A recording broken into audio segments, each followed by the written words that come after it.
I was having a kind of a Twitter discussion with somebody.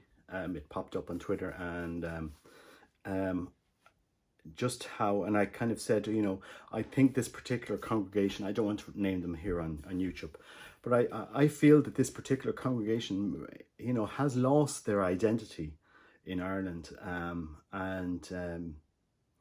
Over the last number of years, they've struggled to engage men to, give their lives to their mission, to that mission that they have in the church. And I suppose I wanted, in a spirit of charity, because this has to be done in a spirit of love and charity, I suppose I wanted to bring out, okay, what points do I think show that they have lost their identity? And I suppose, I'll start with the number one point. Why were you founded? What did your founder have in mind when he founded your congregation? And today in the church, today in Ireland, if you look, at what your founder did, and this is a relatively recent congregation. It's not hundreds of years old. So, okay, what did your founder have in mind, and how do you live that mission today in Ireland? And is it the same? Do you think it's the same? Are you living that mission the same way as it was done in your founder's time? And the founder's a saint, so we have the universal church can look to this man as inspiration. And it's very important that when you're trying to engage men in Ireland today, to come with them with a proposition that is radically different to the world. If you look around the island of Ireland today, there are approximately 750 people that take their lives.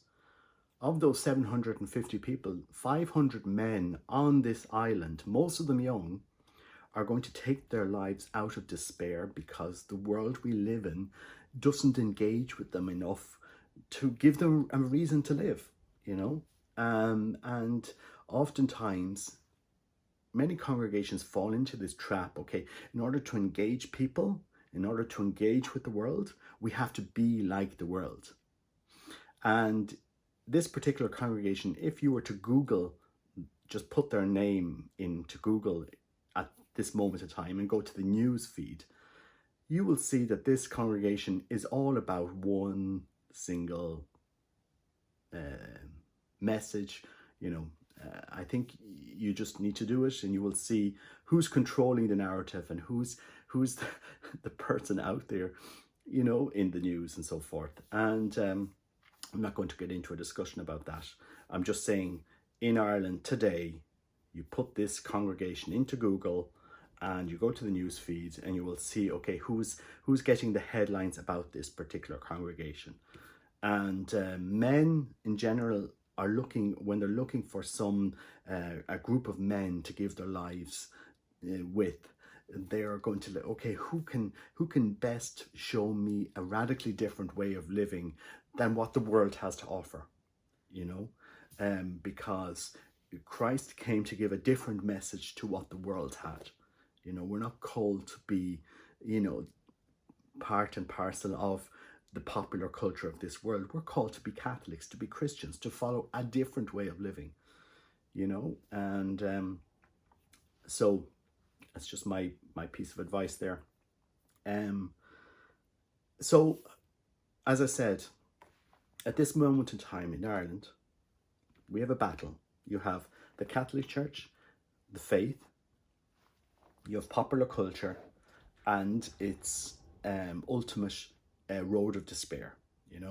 Men in Ireland today, they'll be caught up in drugs, alcohol, pornography, maybe prostitution.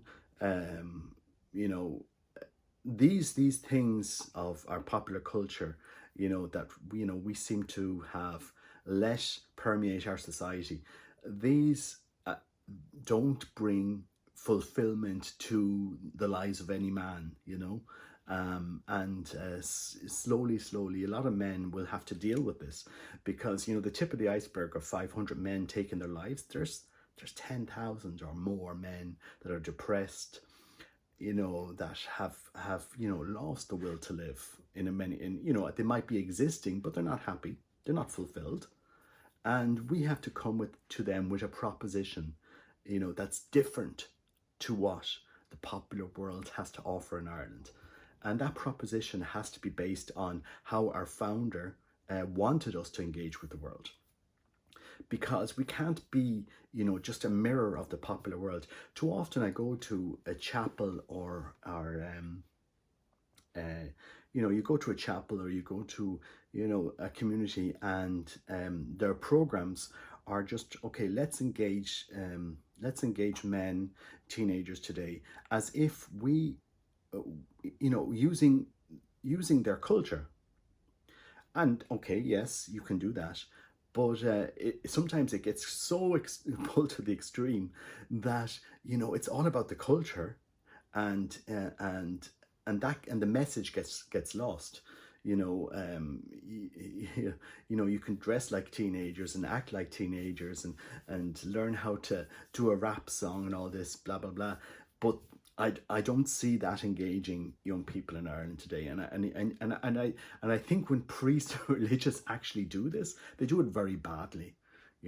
When you try to act like a teenager and act like the popular culture and bring that popular culture in, it's oftentimes it's cringeworthy, it's done badly. I saw a mass once where they had 10 clowns at the mass, 10 clowns, and it looked like a circus, to be honest.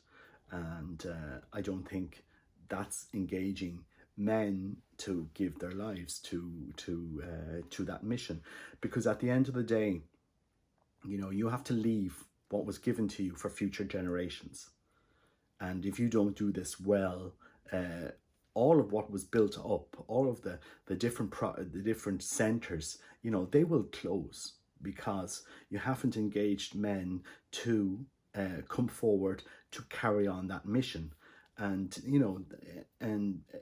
there are lots of men in Europe, especially. There are lots of men. There are men in Ireland that are giving their lives to this mission, because they know it's a mission that will fulfill them. This is a mission that has 2,000 years of tradition behind it. And men will do this. Men will give their lives. They will sacrifice their lives for a mission, but they're not going to sacrifice their lives for a congregation that has become a mirror of popular society. So, and I say this in a spirit of charity, have an identity. You need to have an identity as a congregation, a clear identity. And oftentimes in Ireland, and it's sad in Ireland, we seem to have discarded our Catholic identity. We seem to have discarded a lot of the traditions and the things we used to do. How many of us pray the rosary in family, or teach our kids to pray the rosary, as if 15 minutes of prayer was something that we couldn't do. How many times do Catholics asked by priests to please pray the rosary? Or adoration, do we have adoration? Do we have men's prayer groups? If men prayed, the whole family will pray. If a father is a Catholic, he will lead his family to prayer, to the faith. And that's why you need to get men praying, and they will lead their family behind them in prayer. And that's basically, how we engage people in the faith. Adoration. You need adoration. Perpetual adoration if you can. And engage your whole community in adoration. If you don't have vocations, ask our Lord. Our Lord isn't an ideal. Our Lord isn't, static in the Bible. Our Lord is in the Eucharist. That's our Lord. Body, blood, soul, and divinity. The person, our Lord, present in the Eucharist. And we can have a direct conversation with our Lord in the Eucharist and ask him to renew our church, to renew our faith, and to renew your congregation. He can do it. That's what's happening. you know, I've this question, I've been thinking about it for a long time, and I've spoken to a lot of people in Ireland, and you know, I'm not sitting back and going to let the Catholic faith die in my family. And you know, I don't think I have the perfect family, but I suppose we're all, it's practicing Catholics. We're practicing to get better at it. You know, like we're practicing to learn how to play the guitar. We're practicing Catholics. But what I've done in my experience is to look around Ireland and to talk to people around Ireland to see, okay, how can we renew the faith as Catholics around Ireland? And oftentimes, you know, we can overlook sometimes the obvious in Ireland. And for example, you know, back in 2008, our Pope Francis, he gave us permission, for example, to confess with priests of the Society of St. Pius X. You know, the fraternity that Archbishop Lefebvre founded 50 years ago. So if the Holy Father is opening the door to us to go to confession with them, which he did, he gave them canonical faculties. So, you know, I said, okay, I'll go along to the Society of St. Pius X to see, you know, how they live their faith. You know, because, you know, we can criticize other groups, but we also have to understand they have an element of truth in their way of living the faith. You know, that was the way we lived the faith 50 years ago, exactly as we lived the faith 50 years ago in Ireland. And you go into their chapel and, you know, they'll have 9 altar boys helping at the Mass. They'll have adoration. They'll have all of the piety and the traditions that we Irish used to practice. They'll have Mass on the Mass rocks around Ireland. And they have a very, very vibrant and engaged youth movement. They have 5 seminarians at the moment in their seminary, 5 Irish seminarians. That's more Irish seminarians than many congregations in Ireland who are here for a long, long, long time have. So, okay, that's that particular fraternity as such. And they have, you know, you just have to go. They have Eucharistic crusade movements, and they engage families in the very simple faith. You also have the Dominicans in Ireland, which every year consistently will get vocations, and I think the Dominicans, to their power, they've remained very clear to their identity as Dominicans. But I suppose what needs to be caught, what we need to keep in focus here is, you know, the faith is, you know, Christ didn't come so that we be popular and that congregations be popular and that the faith be popular. You know, we're not part of this world. Our faith isn't a mirror of this world. And oftentimes congregations are there trying to be, you know, priests in the congregation trying to be Mr. Popular. Whatever you know, popular social movement is out there, okay, we'll try to bring that into our congregation and be a champion for that particular movement, whether it be it whatever is, you know, in the media. And if we try to champion that popular type pop culture with all of its, you know, constantly changing identity politics, blah blah blah, you lose the message of what Christ and the Eucharist and our faith is, which is very, very simple. And you're spending more time doing that and being more time having more news about that than what the message of the gospel is, you know. And if you look around Ireland today, there are 17 or 18 different groups in Ireland coming from abroad, you know, that are growing and that are getting vocations and that are engaging with Irish Catholics, whereas many established Irish congregations are struggling. Okay, and I suppose I go back to that point about, you know, having an identity, because, you know, if you have an identity, you'll know who your enemy is. And our enemy is the world. It's the culture that we live in. That's our enemy. Because does that culture engage people? Does it make them happy? No, it doesn't. It doesn't.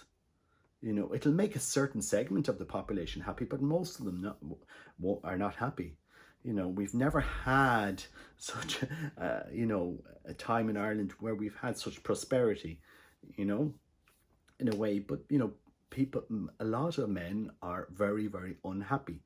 Um, and the tip of the iceberg is the suicide. But under that, you know, you have, you know, porn addiction, you know, and a whole rake of problems that have caused, you know, a lot of problems in Ireland, you know, in many families. And I suppose this is where it comes to where we need to be, where Catholics need to be something that's different to this, you know, current of populist culture in Ireland that doesn't make people happy.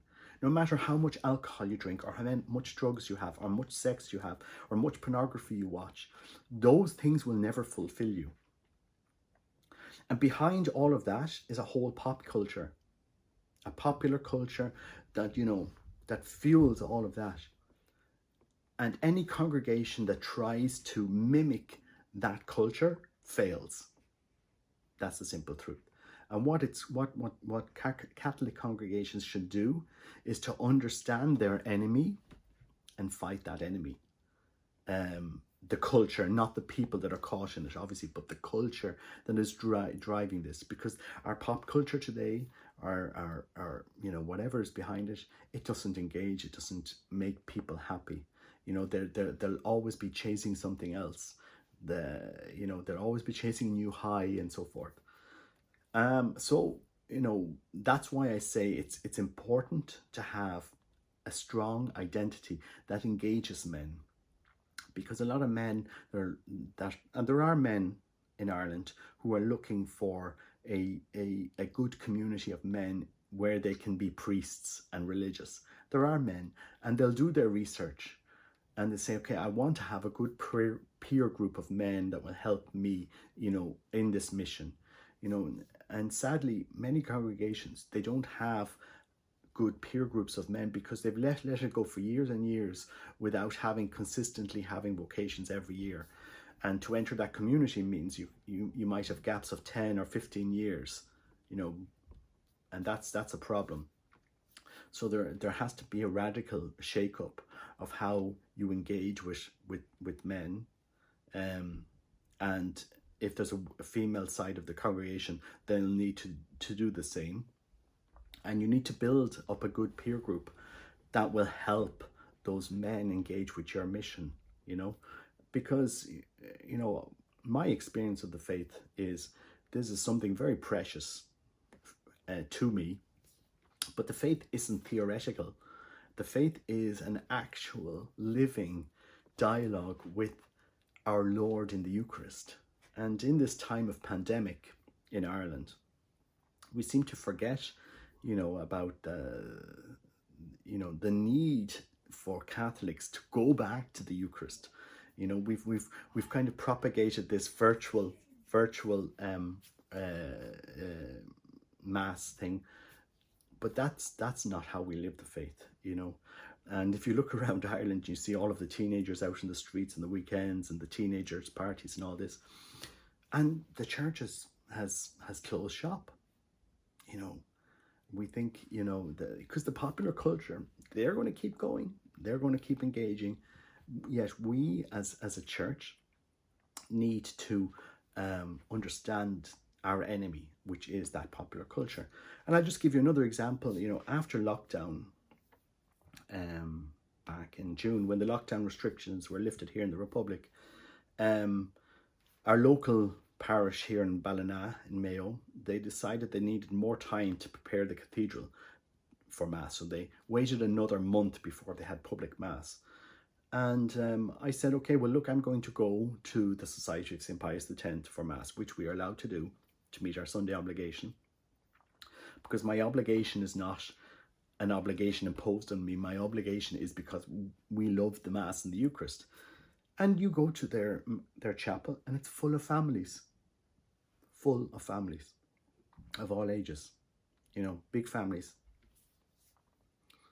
people engaged in the Mass, you know, and I I suppose, you know, when you have a family of 13 people, for example, you don't need to social distance everybody in that family. They can all squeeze in together in one pew. And there was lots of those families. And, you know, a mass that was fully engaged, you know, everybody engaged in that mass. Very, very beautiful. And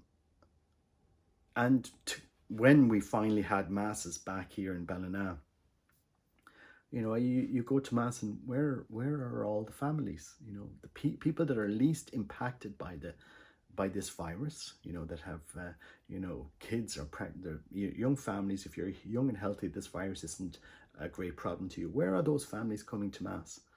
You know, especially here in this diocese. And I suppose the questions need to be asked. You know, how have we engaged with the faith? You know, so, you know, Ireland, people that love the faith, we're looking around Ireland, we're trying to renew it, and we're trying to see, okay, how can we position our children to carry on this faith for us? Because when we're gone, we need to leave, you know, behind, you know, our traditions with future generations. So that's just my views, and I give them in the spirit of charity. Yes, there are many congregations that have lost their identity and have just become popular mirrors of, you know, of society, and I think that's in some way sad, and maybe I have it totally wrong, but if you haven't had vocations consistently every year, then maybe the message is to return to what your founder had proposed. Thanks. Bye.